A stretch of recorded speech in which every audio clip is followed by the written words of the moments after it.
And is it running now? Like, just go? Okay, cool. Hi, my name's Victoria, and I'm the founder of Career Skills Incubator. I'm Kristen, and I am from Conscious Minds Camp. I'm Sharon from the High Park Stewards. My name is Jim, and I'm the Interim Executive Director at Career Skills Incubator. So hi, my name is Roxy, and I am a co-founder with Conscious Minds Camp.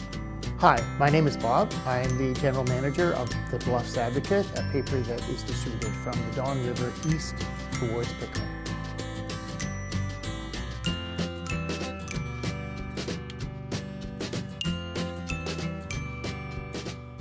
Yeah, you have to look at a lot of variables as you're moving forward. It can't be just your own idea. Well, it can be initially. If someone wants to start off, and then they can look through their family and friends, and they might find someone who has a particular skill that would be interested in joining with that idea or helping change that idea to make it more of a collective idea. That's doable. We definitely still need volunteer recognition. For ourselves, just to congratulate each other that we're doing this work. And we'll often do that in forms of making our meetings on a Saturday evening where we meet first and then we celebrate together and we hang out and we relax and we hang out as friends, because for us, creating that friendship is really important to our success, because it keeps people there. And you're not going, oh, I have this meeting to go to. It's like, great, I get to go see my friends and I haven't seen them in a week. And that is actually one of the issues, is to be resilient, you need the friendship. To be sustainable, you need the income. Core volunteers do become friends, but we're all generally friendly. It just depends. It's often usually like location of where people live that determines whether or not we're friends. You can't do this by yourself.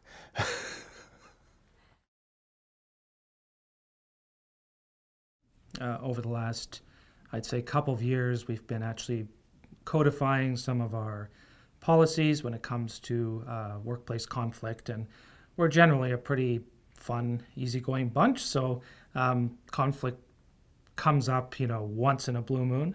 And we spent a lot of time working as a group on developing our policy if a said conflict was to arise.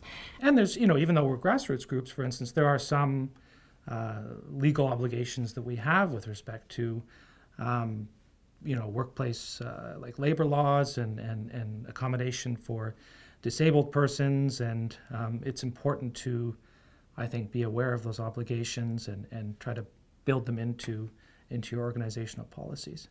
When it comes to what needs to be done and who's going to do it, no one should ever say, you should do this. It always should be, I will do this. So one of the rules for avoiding conflict is that if people agree that something should be done, somebody has to say that they will do it. So it's not a situation where people come up with wonderful ideas for other people to do. And I think that avoids a lot of conflict right there. This is about a half-time job, and so I think that's the issue in terms of succession planning, is finding somebody else who's willing to give 20 hours a week to it. And sometimes in people's lives, things come up and they have to kind of recede off the radar for a little while, and we understand that. In fact, we've kind of built it into our structure, wherein we have, for all of our major roles, we try to recruit a second person. So we have, for instance, co-managing directors. And so the idea with that is that if one person is, dealing with other things in their lives, and the other person is already ready to kind of step in and provide support, and the two kind of tag team and help each other in that way.